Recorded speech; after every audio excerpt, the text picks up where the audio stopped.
June 1944. The beaches of Normandy were a slaughterhouse. Hitler had built a wall of death. 6 million mines. No man, no tank, no army could cross this line alive. The Allies were desperate. But Winston Churchill had a secret up his sleeve. He called them the Funnies.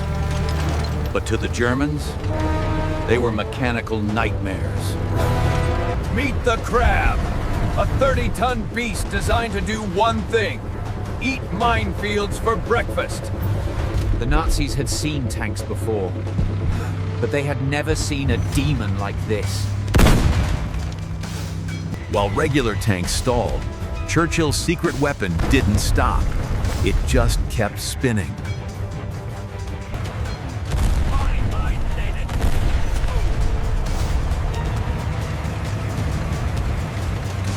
They didn't stop. They couldn't. Stopping meant becoming a sitting duck for the German 88s. This was General Hobart's genius. 43 heavy chains, spinning at high velocity, a chaotic shield. Behind the Crab, a safe lane opened up. Infantry flooded in. The stalemate was breaking. To the retreating Germans, it looked like an unstoppable force of nature. A machine that ate the earth itself.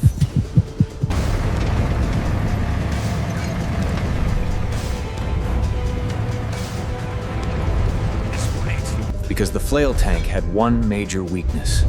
It was heavy, it was slow, and it was blind. Up on the ridge, a predator was waiting. A German Tiger. 88 millimeters of death. The shell screamed in.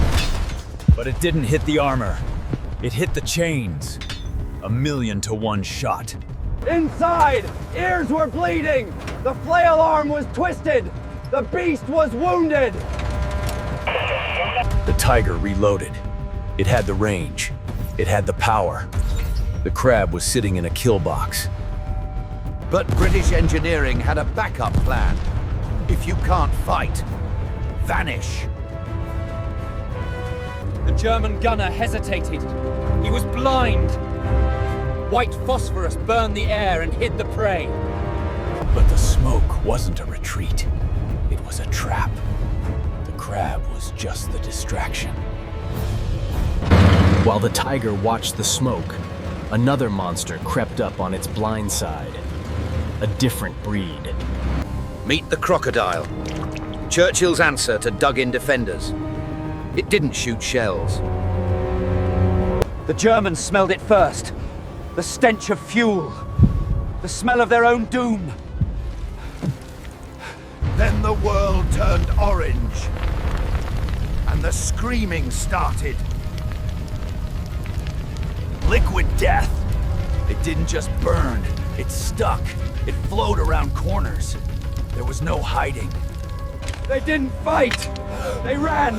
They surrendered. The Crocodile broke their minds before it broke their bodies. One tank. It cleared fortifications that had held up entire divisions for days. But this dragon had a tail. A 6-ton trailer packed with 400 gallons of napalm, connected by a single armored hose. The umbilical cord. If that hose snaps. And the Germans weren't stupid. They learned. Don't shoot the tank. Shoot the fuel. Small arms fire. Pinging off the trailer. Searching for a weak spot. Searching for a leak. A hit. The valve ruptured. Highly flammable fuel began spraying onto the hot engine deck. The sniper loaded a fresh round. Not lead, but a tracer. A flying matchstick. Release! The commander hit the emergency release. The trailer blew. A volcano of napalm. They survived. The message was clear. These machines were death traps. But fire wasn't the only element Churchill wanted to conquer. He wanted to conquer the ocean. Enter the duplex drive, the DD tank. The soldiers had another name for it, the Donald Duck. The idea was insane. Wrap a 30-ton tank in a canvas screen and hope it floats. D-Day. The water was rough. Too rough. But the order came. Launch! It was like sailing a bathtub in a hurricane. One big wave, and you sink like a stone. At Omaha Beach, disaster struck. They launched too far out. The ocean began to swallow them whole. 27 tanks launched. 27 tanks sank. The crews were trapped in steel coffins at the bottom of the sea. Then, A strut snapped on the lead tank. The Atlantic Ocean came rushing in. The channel swallowed them. 6 feet of reinforced concrete. Bullets bounced off. Grenades did nothing. They needed a sledgehammer. Then, out of the surf, came the uglies. The Churchill AVRE, the engineer's beast. It didn't have a long gun. It had a mortar. And it fired a 40-pound bomb called the Flying Dustbin.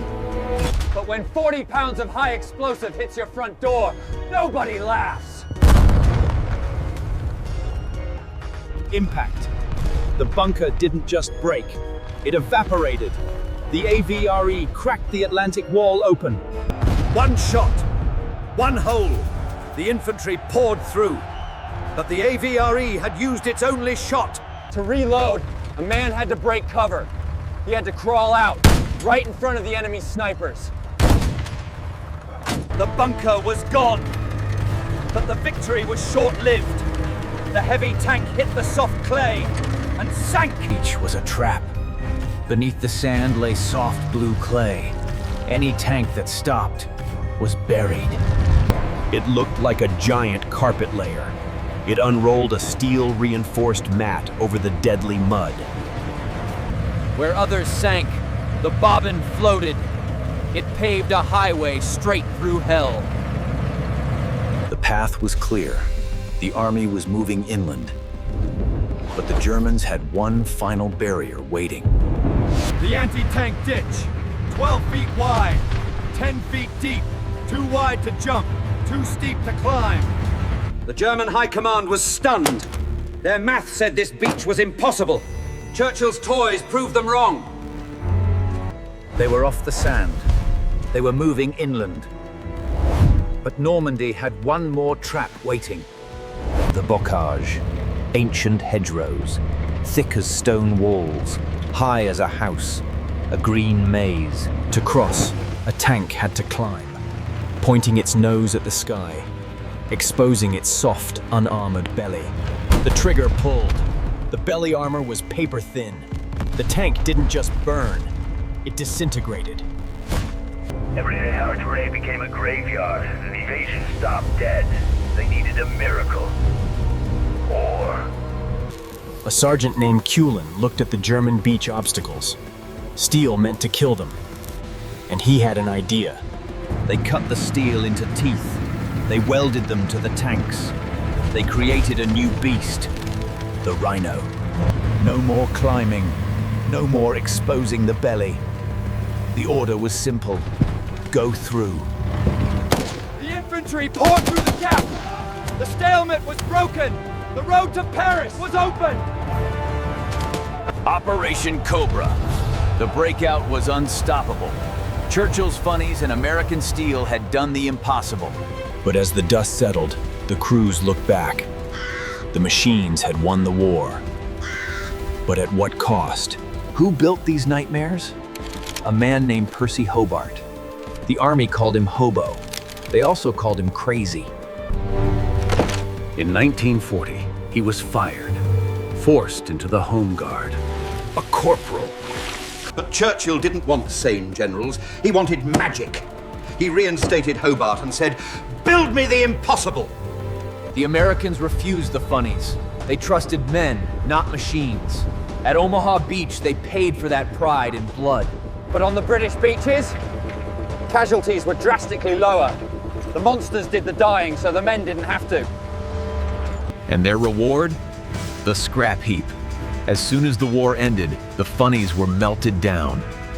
Forgotten. But look at any modern army today. Bridge layers, mine plows, combat dozers. Hobart's DNA is everywhere. But before he died, General Hobart left one final warning. A warning we ignored until it was too late. His warning was simple. Convention is the enemy of survival. If we stop innovating, we start dying.